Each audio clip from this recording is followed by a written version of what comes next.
Good morning, everybody. This is Pastor Anderson, and it is Sunday, January 10th, and we are here with our next Sunday School devotion from our 120 Bible Stories book. Remember that last week we had Jacob and his two wives, Leah and Rachel, and all of the kids that he has. Well, they're on their way back to meet his brother Esau, who used to be very angry with him because Jacob stole the blessing from him. So let's find out what happens today. So Jacob is going back to his homeland, and he sends messengers to meet his brother Esau, and he says, I have all of this fun stuff. I have all of these flocks and herds and donkeys and children, and all I want to do is I want to find favor in your sight. I want us to get along and be happy again. And the messengers come back to Jacob and say, well, Esau is coming out to meet you, and he's got 400 guys with him. Now, as you might imagine, Jacob kind of freaks out and gets really afraid.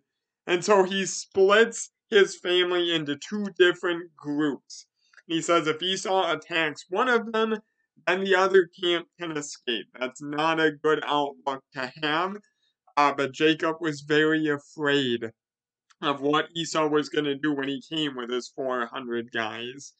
And so then Jacob prayed to God, and he said, God, you told me to go back to this country and to meet my brother Esau, and I am not worthy of all of the good things that you have done to me. So please save me from the hand of my brother Esau, because I'm afraid that he's going to come and attack me and kill me.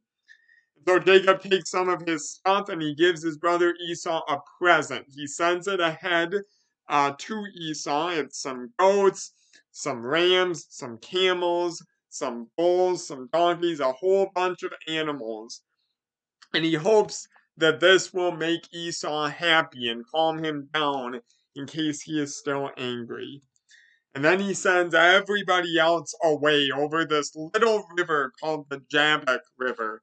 And he is there by himself. And in the middle of the night, a random guy appears out of nowhere and wrestles with Jacob all night long. Do you think it's Esau? Maybe that's what Jacob thought at first. But at the end of the night, the guy realized that he couldn't beat Jacob, and he touches Jacob's hip and it goes out of its socket.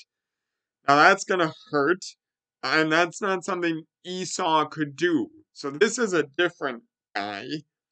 And this guy says, you need to let me go because day has broken. But Jacob says, I'm not going to let you go unless you give me a blessing. And this is what the man said. Your name shall no longer be called Jacob, but Israel. You have struggled with God and with men and have prevailed. So what do you know? Jacob wrestled with God all night long. And God blessed him and changed his name to Israel, which means he struggles with God, which is exactly what Jacob has been doing his entire life long. It's exactly what he did in this wrestling match all night. And it's what he's going to continue to do for the rest of his life. So now Jacob is walking with a limp because his hip is out of its socket, and he sees Esau and his 400 guys coming. And he runs up to Esau and falls on the ground and bows down 7 times, which was a big sign of respect in those days. And then Esau runs and hugs Jacob and kisses him, and they all remember how much they love each other. And Esau says, oh, you've sent me all of these presents. What are these things?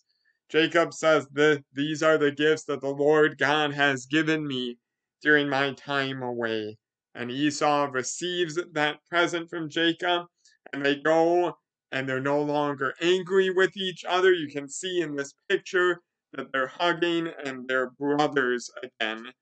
Jacob goes and lives in one part of the land near the city that is called Shechem, and Esau ultimately goes and winds up living somewhere else, but they get along for the rest of their lives, which is absolutely wonderful. And that's the story of Esau and how he forgave Jacob.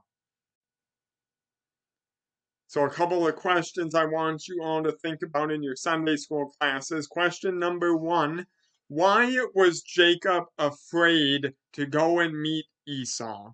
Think back to all of the stories that we've covered so far in this book, in the Bible, and think about why Jacob would be afraid to meet Esau. What had happened in the past that would make him afraid? And then when you've answered that question, answer this question. Jacob's name gets changed in the middle of the story from Jacob to Israel, which means he wrestles with God or he struggles with God. Do you guys know by chance what your first name means?